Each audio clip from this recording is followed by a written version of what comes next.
एक relative motion का एक एग्जाम्पल है, इंपॉर्टेंट एग्जाम्पल है, ये पूछा भी गया है। अब इसमें ईयर तो चूंकि ये लोग वो उसमें लिखते नहीं ना, हमारे में लिखा 1980 1970, तो चूंकि हमारी बुक भी 1990 की है तो लिखा हुआ है, अपने को लिखा ये भी नहीं लिखा हुआ। देखो ध्यान से क्या कह रहा है कि the motion of one projectile as seen from another projectile will always be a straight line. ये क्या लिखा समझ में आ रहा है? तुम खोपड़ी अपनी खुजलाने में टाइम दिमाग वहां पर समझ में आ रहा है क्या आ रहा है? कभी आप झूला झूलने गए हैं, वो गोल गोल वाला, अब दो लोग, एक तो हम नीचे खड़ के झूला देख रहे हैं, झूला झूल रही हो ऐसे देख रहे हैं, और एक दो लोग झूले में ही बैठे एक दूसरे को देख रहे हैं, तो दोनों के मोशन अलग अलग दिखाई पड़ेंगे ना। तो एक प्रोजेक्टाइल और दूसरा प्रोजेक्टाइल, मतलब प्रैक्टिकली समझिएगा कि एक प्रोजेक्टाइल ये है और दूसरा प्रोजेक्टाइल ये है, ठीक है। आप इस पर मूव कर रहे हैं, दूसरा इस पर मूव कर रहा है, ये एक दूसरे को देख रहे हैं, ठीक है। तो ये कह रहे हैं हमेशा उसका मोशन कैसा होगा, स्ट्रेट लाइन टाइप का होगा। ऐसे ये यहाँ है, आप यहाँ हैं, तो हमको ऐसे दिखाई पड़ेगा, ये यहाँ है, ये यहाँ है, हमको ऐसे दिखाई पड़ेगा, तो उसका मोशन हमेशा स्ट्रेट लाइन होगा, ये दिखाना है आपको, ठीक है। एग्जाम्पल है, इंपॉर्टेंट एग्जाम्पल है। लॉजिक समझ में आया?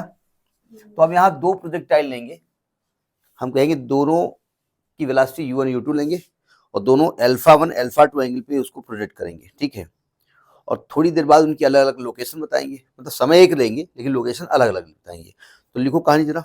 Suppose two projectiles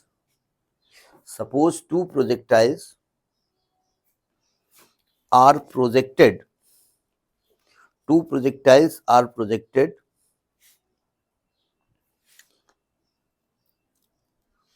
in space with initial velocities u1 and u2, in space with initial velocities u1 and u2 with projection angle alpha1 and alpha2.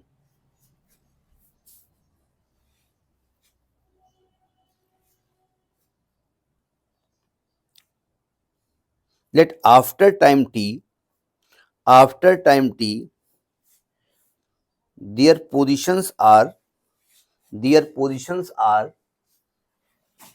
p x1 y1 and q x2 y2। ये हमने मान लिया। अब क्या क्या हमको इसमें चाहिए और कैसे इसको प्रूफ निकालेंगे जरा समझिएगा। प्रोजेक्टाइल मोशन का नाम कभी सुना है आपने? प्रोजेक्टाइल मोशन का नाम सुना है कहीं? इतिहास हिस्ट्री ज्योग्राफी वगैरह में कहीं आया है? नाम नहीं सुना आपने कभी? क्या बात है, थोड़ा देर तक पढ़ा करो, अपना स्लीपिंग आवर कम करिए।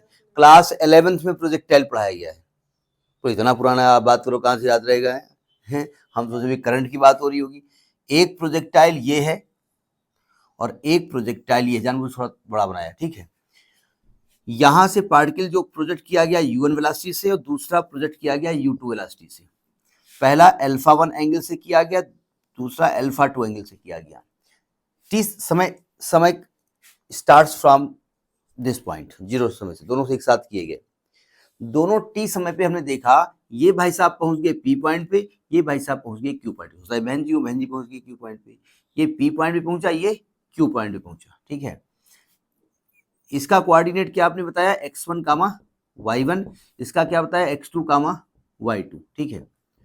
जरा समझने की कोशिश करो, जरा p के बारे में बात करते हैं।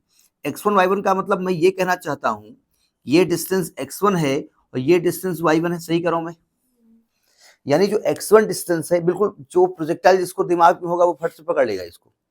x1 horizontal component of velocity है, ऑफ मोशन है, ये वर्टिकल कंपोनेंट है, नहीं है। हॉरिजॉन्टल में जी एक्ट नहीं करता, तो पहले हम इसका x डायरेक्शन का मोशन लेंगे, फिर y डायरेक्शन का मोशन लेंगे, ठीक है। For the motion of p लिखे या फर्स्ट पार्टिकल, p मतलब फर्स्ट पार्टिकल। देखो अब हम कंपोनेंट ऑफ वेलोसिटी ये सब कहानी नहीं बताएंगे, ठीक है, कि इसका x कंपोनेंट ये है, y कंपोनेंट ये है, समझिएगा।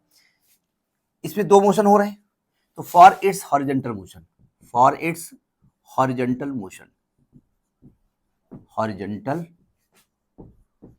सुनो ध्यान से, हॉरिजॉन्टल मोशन में जो इसकी वेलोसिटी है u, वो क्या है, u1 cos अल्फा 1 है भाई। इसका जो x कंपोनेंट है वेलोसिटी का u cos अल्फा होता है ना, और जो इसका डिस्प्लेसमेंट है वो x1 है, और यहां से यहां तक टाइम जाने में उसको t लगा है।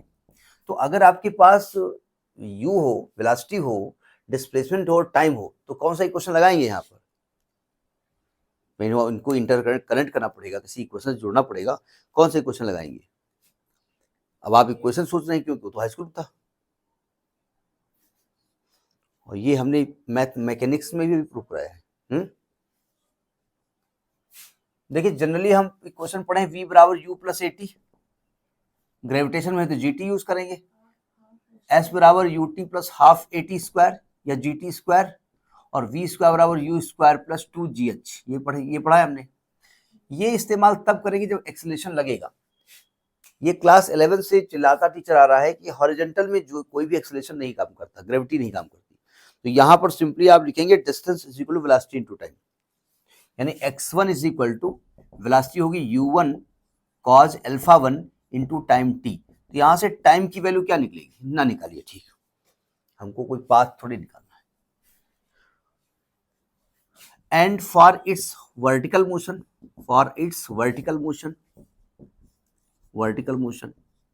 अच्छा कुछ वैल्यू निकलेगी ना, जब u1 का मान रखोगे, अल्फा 1 रखोगे, t रखोगे, तो उस वैल्यू आएगी 4, 5, 6 जो भी आवे।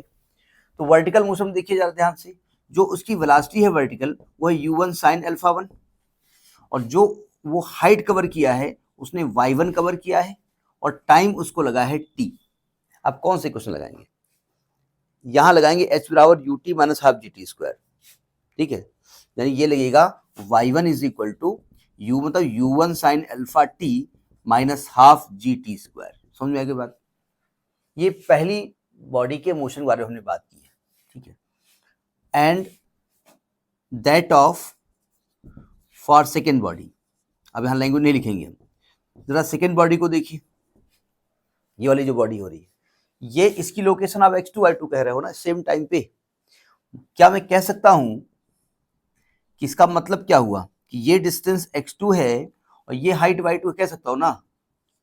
तो जब मैं x2 निकालूंगा, x2 इज इक्वल टू, तो क्या आएगा u2 sin अल्फा 2, और जब मैं इसमें s डिस्टेंस निकालूंगा तो x2 निकालूंगा और टाइम t है, तो इसका इक्वेशन ये बनेगा ना, x2 is equal to u2 sin alpha 2 into t, ये बनेगा ना। और जब y वाला हम कंपोनेंट लेंगे तो आएगा y2 is equal to u2 sin alpha 2, ये अल्फा 1 है, ये alpha 2 mine into t minus half g t square कह सकता हूं मैं।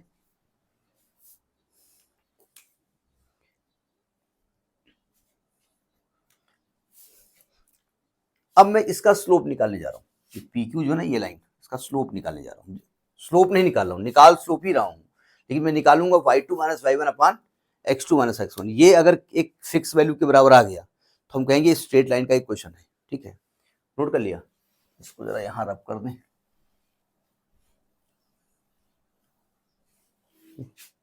Now y2 minus y1 upon x2 minus x1 निकालो। देखो जरा ध्यान से, y2 ये u1 sine alpha 1 t minus half g t square minus, और एक्स y2 ये क्या लिख रहा हूं, ये y2 सॉरी u2 और ये अल्फा 2, y1 ये और माइनस करोगे तो minus u1 sine alpha 1 t, ये plus half g t square हो जाएगा, सही कर रहा हूं मैं, अपान x2, x2 क्या है आपका u1 cos alpha 1 t, u2 यहां लिखेंगे। आप u1 भी लिख सकते हो, पहले ऐसा कोई नियम थोड़ी होता है, minus u1 cos alpha 1 t। Note कर लिया इसको, समझ में बात आ रही है?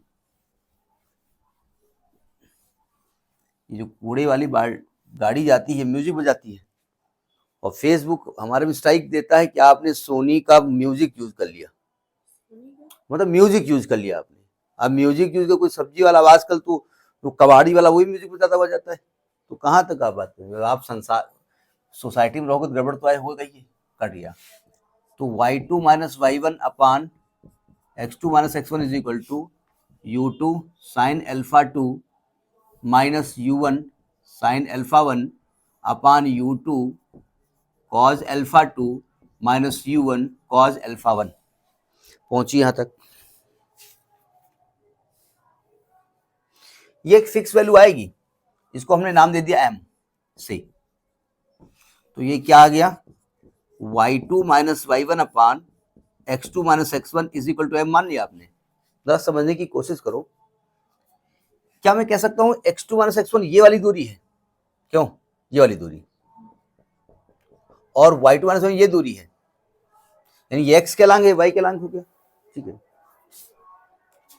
हमने यहां क्या किया, y2 माइनस y1 को कुछ मान लिया y, और x2 माइनस x1 को मान लिया कैपिटल X। तो ये हो जाएगा y upon capital X is equal to m is equal to y is equal to mx हो गया है। इस इक्वेशन को कभी पढ़ा है आपने? This is the equation of line है। इसका मतलब एक दूसरे के रेस्पेक्ट में रिलेटिव मोशन जो होगा वो स्ट्रेट लाइन होगा। भाई देख लो ना, हम यहां है तुम यहां हो, क्या लगेगा, ऐसे देखेंगे ना, ये यहां ये ऐसे देखेंगे एक दूसरे को, ठीक है। तो लिखिएगा hence, कहानी लिख दो, hence the motion of one projectile as seen from another will always be a straight line। ठीक, नोट करिए इसको।